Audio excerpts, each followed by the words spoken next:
어느 남편에게 고민이 하나 있었습니다. 왜냐하면 아내와 대화가 잘 안 되기 때문이었어요.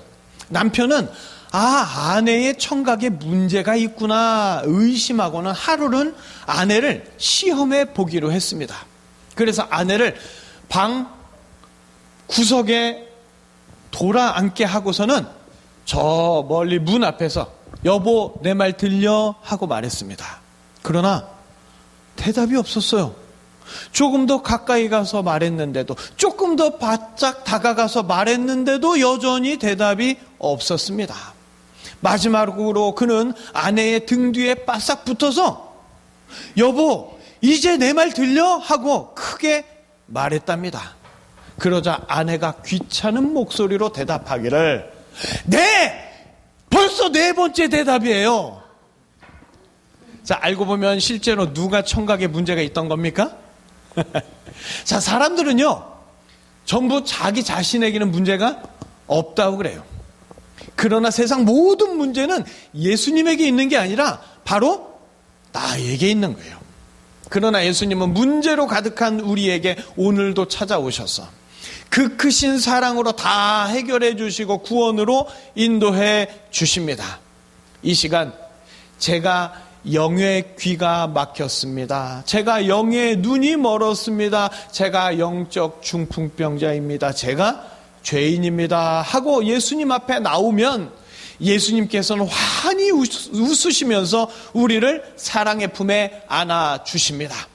이 시간 그 큰 사랑 속으로 풍덩 빠져보시기를 소망합니다.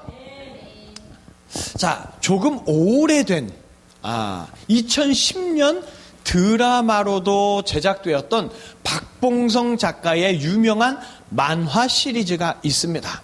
제목부터가 아주 멋있어요. 신이라 불리운 사나이. 비록 드라마로는 아주 처참하게 실패했지만 박봉성 작가의 사망 후에도 그 만화책은 여전히 인기를 끌면서 무려 460권까지 발간이 되었답니다. 그 내용이 뭐냐? 아버지가 친구들에게 배신당해서 비참하게 죽은 이후에 그 아들이 미국 마피아에서 자랐는데 그가 그렇게 자라서 한국으로 돌아와서 아버지의 복수와 더불어 거대한 조직을 만들어가는 액션 기업 극화입니다. 주인공 최강타는요, 신이라 불린 사나이라는 만화 제목이 어울릴 만큼 두뇌도 명석하고요, 운동 능력도 엄청 뛰어나서 전투 능력이 상상을 불허하고 심리와 첩보에도 능통하며 심지어 못하는 외국어가 없고 무엇보다 강력한 리더십으로 만나는 인재마다 수하로 거느립니다. 무적의 캐릭터라서 재미가 없을 것 같기도 한데 오히려 신으로 불릴 만큼 무적의 캐릭터라서 그런지 인기를 굉장히 많이 끈 만화였습니다. 나를 구할 수 있는 건 나 자신뿐이라는 신이라고 불릴 만큼의 강력한 자신감이 사람들에게 묘한 매력을 선사하는 거죠. 자, 이 시대 사람들이요, 각종 신기록에 열광합니다. 왜요? 신의 영역에 조금이라도 다가갔다는 흥분 때문이 아닐까요? 단순히 만화에서만이 아니라 신이 되고 싶은 상상은 모든 사람이 품고 있는 열망일지도 모르겠습니다. 자, 오늘 성경에 니므롯이라는 인물이 나옵니다. 성경은 그를 첫 용사라고 묘사합니다. 첫 용사라는 말은 첫 번째 용사다 이런 말이 아니라 가장 뛰어난 용사라는 의미입니다. 용사, 곧 용감한 사냥꾼은 단순한 사냥 잘하는 그런 사냥꾼이 아니라 뛰어난 능력이 있고 리더십을 가진 통치자라는 뜻입니다. 니므롯은 형제들 중에서 큰 리더십을 발휘했어요. 그의 나라라는 표현이 나오는데 니므롯이 나라를 세워서 통치했다는 것을 의미해요. 그런데 그 영역이 어마어마하죠. 노아의 홍수 이후에 평범했던 사회에 중국의 진시 황제처럼 왕 같은 자가 나타난 겁니다. 자, 노아 이전에 1000년을 살던 사람들이 이루었던 그 문명은 어마어마했어요. 그런데 그것이 다 홍수로 사라졌죠. 이후에 다시 인간은요 400년 500년을 살면서 또다시 엄청나게 찬란한 문명을, 큰 성읍들을 일으킵니다. 니무롯이 건설한 니느웨 주변의 레센이라는 거는 고대의 아주 거대한 성들이었어요. 이렇게 뛰어난 능력과 막강한 리더십으로 존재감을 나타냈던 니무롯은 무슨 일을 했겠습니까? 창세기 11장으로 넘어가면 사람들이 바벨탑을 쌓습니다. 창세기 11장의 바벨탑은 연대기적인 기록이 아니라 사건 중심의 기술이에요. 다시 말하면 10장에 등장한 첫 용사, 뛰어난 능력과 강력한 리더십의 니무롯이 그 바벨탑을 주도한 거죠. 벽돌을 굽고 만드는 기술력은 간단한 기술력이 아닙니다. 탑이 하늘에 닿으려면 그 성층권의 높이에 닿아야 되는데 최소한도 4km 이상을 올라가야 돼요. 이건 지금도 불가능합니다. 그렇게 높이 올라가려면 그에 따른 기반의 지름은요 최소 40km가 돼야 돼요. 지름이. 그 정도 높이와 그 높이에 따른 하중을 견딜 수 있는 벽돌을 굽는다? 이거는 엄청난 기술력입니다. 그것도 홍수를 대비해서 수백만 명이 높은 곳에서 살 수 있는 그런 건축물의 높이와 면적은 우리가 생각했던, 상상했던 그 이상이고요. 그 기반의 지름만 따져도 400km가 넘어야 되는 어마어마한 규모가 됩니다. 진화론적인 생각에 갇혀서 옛날이니까, 초기 인간이니까 우우우 이러면서 돌도끼 들고 다니면서 당시 기술력을 진흙에 지푸라기 썩는 정도로 그렇게 생각해서는 안 됩니다. 지금과는 비교도 할 수 없을 정도의 발달된 문명과 지식이 그때 존재했어요. 그런데 하나님은요, 이 바벨탑을 매우 싫어하셨습니다. 홍수 이후에 다시 급증가한 인류를 하나로 만드는 리더십에 엄청난 문명의 복합체인 바벨탑을 만드는 일은 좋은 거 아니겠어요? 모든 이들이 따를 만한 좋은 통치자가 나와서 그에 따른 결과로 바벨탑과 같은 엄청난 건축물이 만들어진다면 인류에게 있어서 기념비적인 일 아니겠습니까?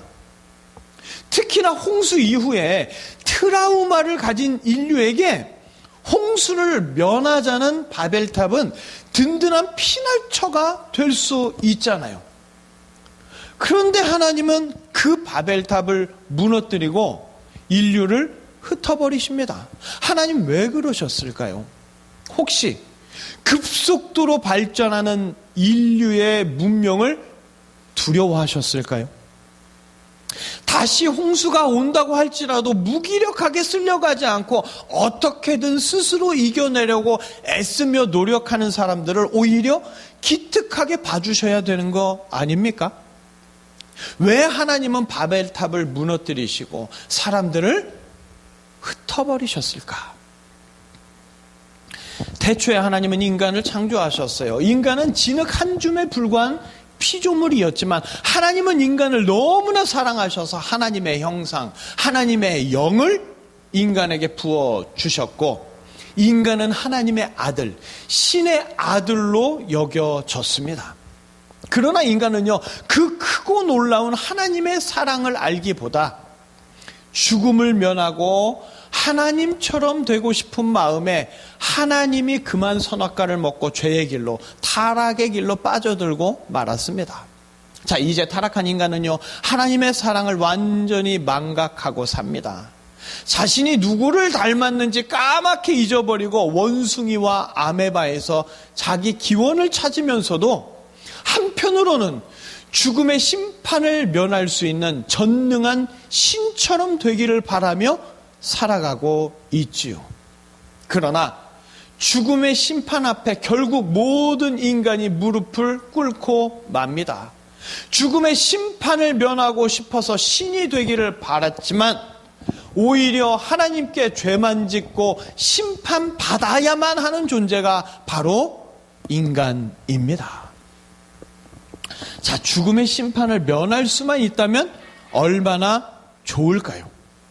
그래서 첫 용사 니므롯이 홍수의 심판을 면하려고 바벨탑을 쌓아 올렸지만 인간이 홍수의 심판을 면해도 결국 죽음의 심판은 피할 수 없기 때문에 사랑의 하나님은 죽어가는 인간을요 그냥 두고 보지 않으십니다. 자, 미련한 인간들은 홍수의 심판은 알았어요. 하지만 하나님의 사랑은 알지 못했습니다. 노아의 홍수가 심판의 사건이 아니라 구원의 사건이었음을 인간들은 깨닫지 못했습니다. 엄청난 능력과 강력한 리더십을 지닌 니므롯은 홍수를 이겨내고 신처럼 되고 싶었습니다. 여호와 앞에 니므롯 같았다 하는 말은 여호와가 보낸 자 같았다, 마치 여호와가 보낸 메시아 같았다 하는 뜻입니다. 즉 니므롯은 스스로 구원자가 메시아가 되고 싶었습니다. 그리고 사람들이 그것을 다 인정했어요. 왜냐? 속담으로 그것이 다 퍼졌거든요. 속담으로 퍼질 정도였으면 모든 사람들이 그렇게 인식하고 있었다는 거예요. 첫 용사 니므롯은 여호와 하나님이 용감하게 해준 게 아니었습니다. 스스로 구원자가 되고 싶고 신이 되고 싶었던 니므롯은 죄악의 씨앗일 뿐이었습니다. 첫 용사 니므롯은 큰 능력과 강력한 리더십으로 사람들을 모아서 시날 평지에 바벨탑을 쌓아 올립니다. 분명히 하나님은요 창세기 9장 7절에 생육하고 번성하여 땅에 충만하라 명령하셨는데 흩어져서 충만하라는 것이 하나님의 명령이었는데 니므롯은 완전히 반대로 모이기로 사람들에게 호소하죠. 당시 지구의 환경은 습윤 사막이 형성되어 있어서 평지에 많은 사람이 모이기에 매우 좋은 환경이었습니다. 식량 문제도 거뜬히 해결될 정도의 환경이었어요. 니므롯이 바벨탑을 쌓은 것은 노아가 살아 있을 때였습니다. 분명히 노아는 죄로 인한 홍수 심판과 하나님의 사랑 그리고 하나님이 보내실 구원자를 끊임없이 이야기해 주었지만 미련한 인간들은 홍수가 있었음은 믿었지만 다시 홍수가 오지 않는다는 것, 구원자가 오신다는 것은 믿지 못했습니다. 죄로 눈이 멀어버린 인간은 은혜와 사랑은 잊어버리고 나쁜 기억만 가지고 있습니다. 하나님을 믿지 못하고 그 사랑 알지 못하고 염려만 했기 때문에 니므롯은 사람들을 모아 바벨탑을 쌓아 갔습니다. 하나님은 인간들의 바벨탑이 완성될 수 있다는 것을 아셨어요. 그래서 무너뜨리려고 이 땅에 오셔서 인간들을 다 흩어버리셨습니다. 하나님이 막을 수 없다고 표현한 건 하나님도 못하시는 일이 있다는 그런 얘기가 아니라 인간들의 죄가 조직적이고 구조적으로 굳어져 가고 있기 때문에 죽어가는 인간들을 더 늦기 전에 살려주고 싶은 하나님의 사랑이었습니다. 조직적이고 구조적인 악은 한두 명이 기도한다고 어떻게 되지를 않아요. 인간이 하나의 언어로 급속도로 타락하는 것을 막기 위해서 하나님은 인간을 흩으십니다.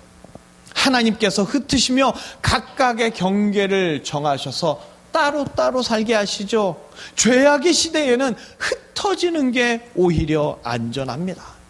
각 지역에 흩어져서 신앙으로 살 수 있도록 하신 것 하나님의 사랑의 역사였습니다. 그리고 이 바벨탑 사건은 구원자 예수님이 오셔서 모든 죄를 다 흩어버리실 것을 예표하고 있습니다. 바벨탑을 부순 것처럼 예수님은 인간의 죄를 깨고 부수는 역사를 위해 이 땅에 오셨습니다. 인간의 죄가 조직적으로 깊어지면 바다처럼 만연해지면 오직 하나님만이 멈추실 수 있기 때문입니다. 인간의 죄가 가득 찰 때 모든 죄악을 흩으시고 심판을 면하게 해주시려고 구원자 예수님이 친히 이 땅에 오신 줄 믿습니다. 바벨탑을 무너뜨리고 사람들을 흩으시기 위해 이 땅에 내려오신 분은 바로 이격 하나님이십니다. 인간의 눈에 나타나서 친히 역사하시는 분은 모두 이격 하나님이라는 건 신학의 아주 기초예요. 그렇게 성자 하나님은 조직적인 죄, 돌이킬 수 없는 죄를 사랑으로 막으셨습니다. 그리고 다시 이 땅에 오시되 인간들을 사랑하기 때문에 인간과 똑같은 모습으로 오셔서 인간들의 모든 죄를 대신 지고 가는 흠없는 어린 양이 되어 주셨습니다. 삼위 하나님은 홍수 심판 이후에 무지개를 증표로 주셨죠. 7색깔 무지개는 예수님의 닉네임입니다.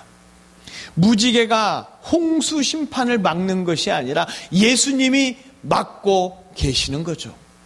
예수님에게 있어서 7은 용서와 속죄의 사역입니다. 인간은 스스로 심판을 절대 면할 수가 없습니다. 그래서 구원자가 오셨습니다. 사랑으로 이 땅에 오셔서 그 사랑을 실천하여 주실 분, 그 구원자가 바로 우리 예수님이십니다. 그러나 인간은요, 이 땅에 오신 구원자에게 관심을 두지 않았습니다. 이미 하나님과 맘먹고 신이 되고 싶은 마음으로 충만할 뿐이었어요. 인간의 모습으로 이 땅에 오신 예수님을 별로 인정하고 싶어 하지 않았습니다. 율법도 의도 선행도 아이 갈릴리 촌놈 청년보다 내가 더 잘한다고 여겼습니다.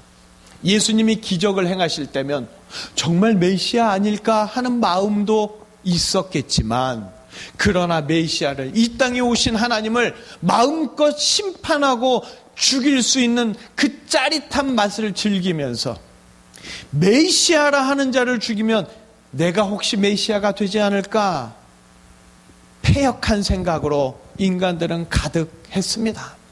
예수님 외에 심판을 면할 수 있는 수만 가지 방법을 생각하면서 끊임없이 선악과에 손을 대고 바벨탑을 쌓아 올리고 있는 미련한 인간들 때문에 예수님의 그 크신 사랑은 버려진 쓰레기처럼 외면당하고 또 외면당하는 것만 같았습니다.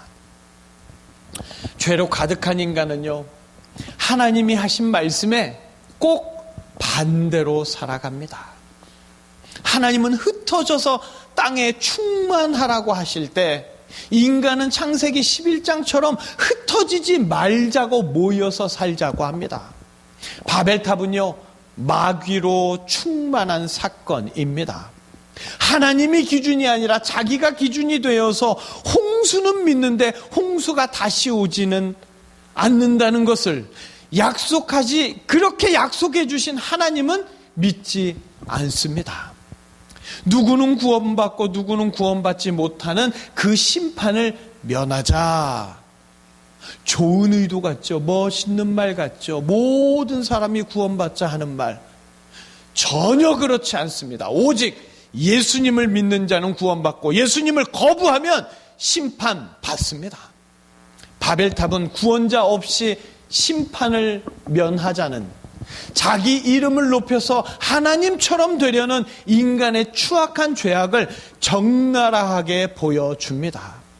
내 이름은요, 사라져야 하는 게 지혜입니다. 내 이름은 예수님께서 기억해 주셔야죠.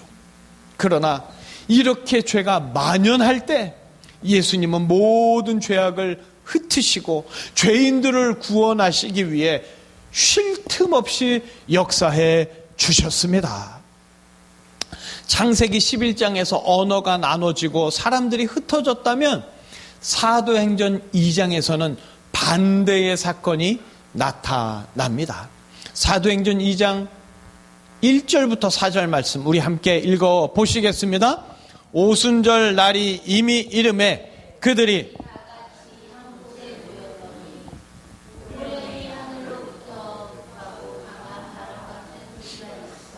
그들이 앉은 온 집에 가득하며 마치 불의 혀처럼 갈라지는 것들이 그들에게 보여 각 사람 위에 하나씩 임하여 있더니 그들이 다 성령의 충만함을 받고 성령이 말하게 하심을 따라 다른 언어들로 말하기를 시작하니라.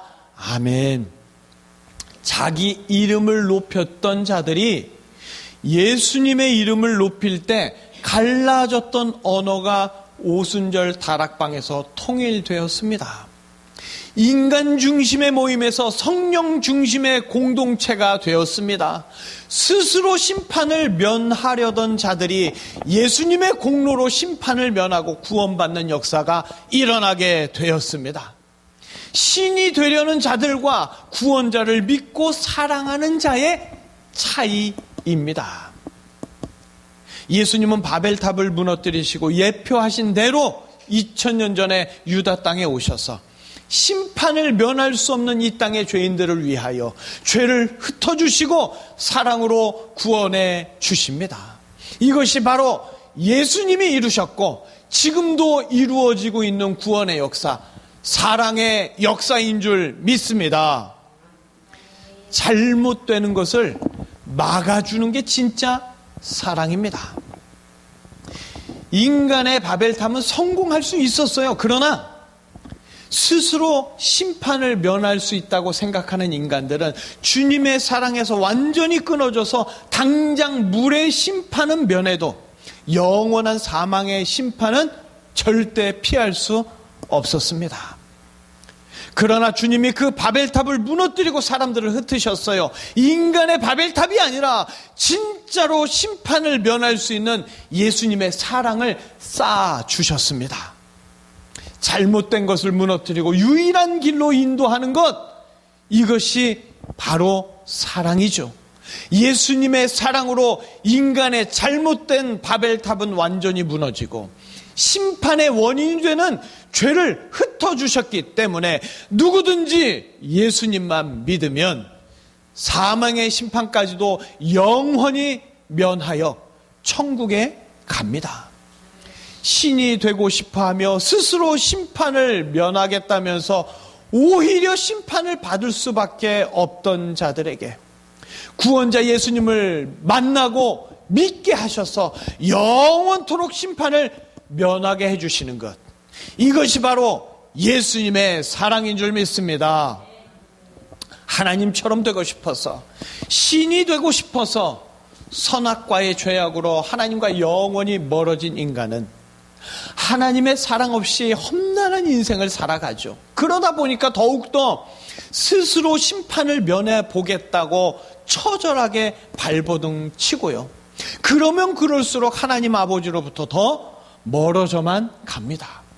그러나 하나님 아버지는 그런 패역한 인간들을 하나뿐인 아들을 주실 만큼 너무나 사랑하셨습니다. 모든 것을 내어주어서라도 죽음으로 달려가는 죄인을 살려주고 싶어 하셨습니다. 그래서 예수님이 모든 죄를 대신 지심으로 인간들의 죄를 다 흩어주시고 피조물이면서도 신이 되겠다는 패역한 죄인들을 오히려 하나님 아버지의 자녀로 삼아서 신의 반열로 올려주시며 영원한 천국에서 살도록 말할 수 없는 사랑을 인간들에게 베풀어 주셨습니다. 말 그대로 말로 다 할 수 없는 사랑, 그 하나님 아버지의 사랑이 지금도 삼위 하나님을 믿는 자들에게 쏟아지고 있는 줄 믿습니다. 왜 하나님은 바벨탑을 무너뜨리셨을까? 이스라엘 백성들, 성경을 읽는 자들, 그래서 하나님을 믿는 자들은요, 바벨탑이 무너진 것이 하나님의 사랑이었구나 하는 것을 깨닫게 되었습니다. 위대한 용사로서 하나님의 자리를 빼앗아 신이 되려는 자가 아니라 하나님을 믿고 하나님의 사랑에 감격하는 자, 하나님을 사랑하는 자로 인생이 완전히 달라졌습니다. 그리고 하나님이 없는 인생에서 하나님의 사랑으로 사는 하나님 백성의 삶이 되면서 심판의 두려움은 사라지고 천국의 소망이 가득해져서 만나는 사람마다 하나님의 사랑을 전했고, 그리고 그 사랑이 지금 우리에게까지 전해지고 있습니다. 만화는요, 아이들이 본다고 생각하지만 신이라 불린 사나이라는 제목의 만화는 어른들이 돈을 아끼지 않고 앞다투어 볼 정도였습니다. 제목부터가 사람들의 이목을 끌잖아요. 신이라 불린 사나이. 모든 사람이 큰 능력과 강력한 리더십으로 신이 되고 싶어 합니다. 신처럼 위대해지고 싶어 합니다.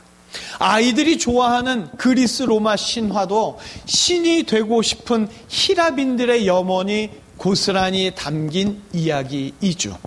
그러나 결국 만화는 망상일 뿐이고 신화 역시 헛된 이야기일 뿐입니다. 피조물에 불과한 인간은 절대 신이 될 수 없습니다. 그러나 누구든지 예수님을 믿으면, 예수님을 사랑하면 예수님의 그 크고 놀라운 사랑으로 전능자의 신부가 됩니다. 타국의 사람이 국적을 취득하는 가장 확실한 방법이 뭔지 아세요? 바로 결혼입니다. 예수님을 사랑하는 자는 예수님의 신부가 되어서 천국의 시민권자, 즉 신의 족속이 됩니다. 신이 되고 싶어하는 자들은 절대 신의 근처도 못 가고 영원한 심판만 받게 되겠지만, 예수님을 믿는 자들은 심판을 면하게 되면 물론이고 전능한 자의 신부가 되어 영원한 천국을 누리게 되는 줄 믿습니다. 성도는요, 심판이 면제되었습니다. 성도는 죽음을 맛보지 않고 바로 예수님 품에, 사랑의 품에 안기게 됩니다. 그런데 성도라고 하면서도 내가 열심히 기도했더니 뭐가 잘 됐다, 능력 있는 누구누구에게 기도받았더니 뭐가 해결됐다 하는 등의 말을 하게 되면 큰일 납니다. 성도는 다 예수님 때문에, 다 예수님의 사랑으로 잘 되는 사람들입니다. 바벨탑이 뭐냐? 내가 높이 쌓았더니 심판을 면하더라 하는 죄악의 사건입니다. 성도는 내가 무엇을 쌓아서 해결되는 그런 사람이 아니라 나는 죄인이고 무익한 종으로 아무한 것이 없는데 예수님의 사랑으로 다 해결됐습니다 고백하는 사람들입니다. 이 시대 교회 안에 얼마나 많은 바벨탑이 세워지고 있는지 몰라요. 그러나 예수님의 성도는 큰 능력이 없어도, 강력한 리더십이 없어도 예수님의 사랑으로 담대하게 사는 사람, 그가 바로 예수님의 성도인 줄 믿습니다. 창세기가 왜 기록되어 있을까요? 바벨탑이 왜 성경에 기록되었을까요? 성경의 가장 큰 이슈는 누가 메시아냐 하는 겁니다. 성경에는 계속해서 나와 함께 심판을 면하자 하는 적그리스도가 끊임없이 나타납니다. 그러나 우리는 분명히 알아야 합니다. 우리는 피조물이고요, 스스로 구원에 이를 수 없습니다. 오직 구원자 예수님만이 우리를 구원해 주실 수 있습니다. 성경은요, 그 이야기를 하고 있습니다. 성경의 의도와 목적은 구원자가 누구인지 알려주기 위한 겁니다. 하나님의 구원 역사는 절대 인간이 막거나 바꿀 수가 없습니다. 성경은 오직 예수 그리스도를 중심으로 기록되어 있습니다. 때마다 가인이나 니므롯처럼 메시아가 되고 싶은, 신이 되고 싶은 자가 나타납니다. 그리고 지금도 여전히 그 끔찍한 죄악이 우리 안에서 싹을 틔우고 있습니다. 자, 생각해 보십시오. 세상의 모든 종교는 수행의 종교입니다. 얼마나 수행을 하느냐에 따라 결과가 바뀌죠. 다시 말해서 수행을 통해서 신이 되기 위한 종교입니다. 신과 같은 능력을 끊임없는 수행을 통해서 얻기 위한 종교입니다. 그러나 기독교는 구원자를 믿는 종교입니다. 철저하게 나는 죄인이고 무익한 종이라고 고백할 때 오직 구원자 예수님의 사랑으로 심판을 면하고 천국에 들어갑니다. 우리는 세상의 큰 능력이 아니라 예수님의 사랑으로 살아가는 자들입니다. 추론하건대 바벨탑은요, 최소한도 수백만 명이 들어가서 살 수 있는 어마어마한 건축물이었습니다. 엄청난 능력과 강력한 리더십을 갖춘 첫 용사 니므롯이 아니면 그 엄청난 일을 지휘할 수 없었어요.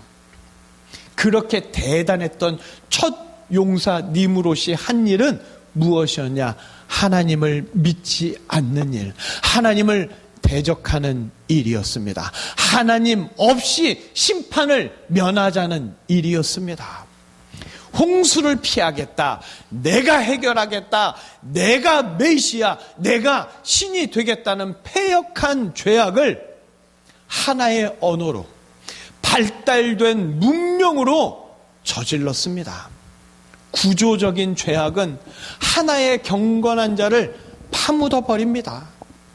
진화론 역시 조직적인 죄악이에요. 우리 아이들에게 계속 말하고 있지만 진화론은 과학이 아닙니다. 진짜 과학은 창조론에서 얘기하고 있어요. 그래서 진화론은 조직적인 죄악입니다. 그래서 주님은 조직적이고 구조적인 죄를 폐하여 버리십니다. 그런 바벨탑을 다 무너뜨리십니다.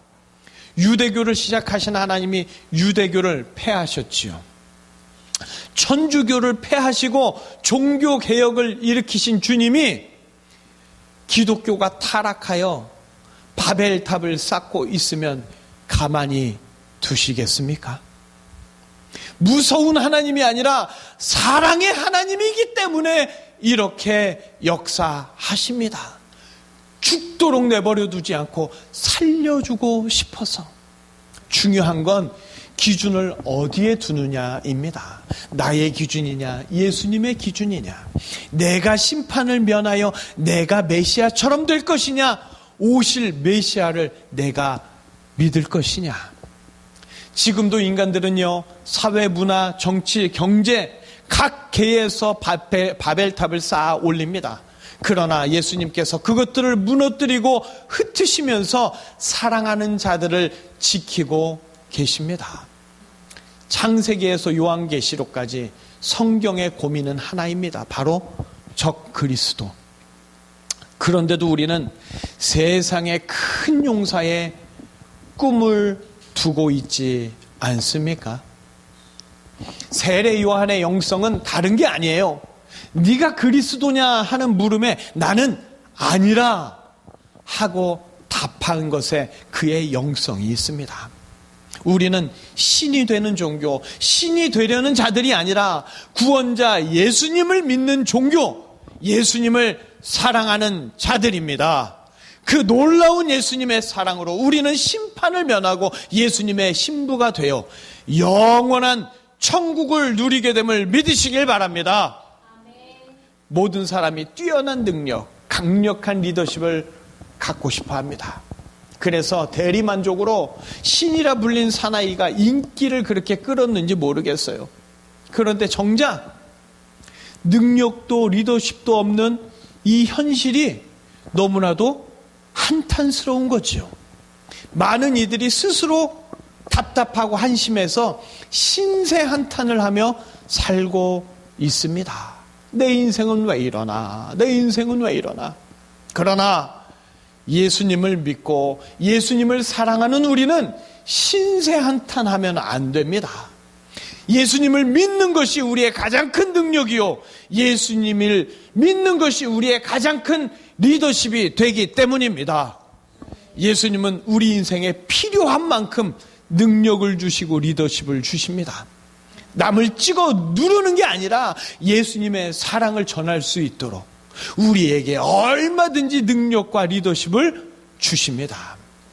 우리는 예수님의 사랑 안에서 엄청난 능력으로 살아갑니다. 다만 예수님의 사랑을 모르고 예수님을 사랑하지 않기 때문에 능력도 없이 리더십도 없이 살아갈 뿐인 거죠.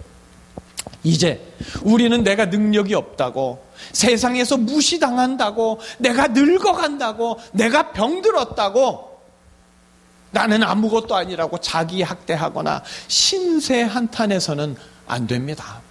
스스로 잘나봐야 첫 용사 니무롯처럼밖에 되지 않습니다. 우리는 스스로 잘난 자가 아니라 예수님의 사랑으로 세상에 우뚝 서게 될 줄 믿습니다. 어깨를 활짝 펴시고 예수님을 믿는 자로서, 예수님을 사랑하는 자로서 예수님이 주시는 능력으로 이 세상 이끌어 가시면서 예수님의 사랑으로 모든 복을 누리시기를 예수님의 이름으로 축복합니다. 기도하시겠습니다.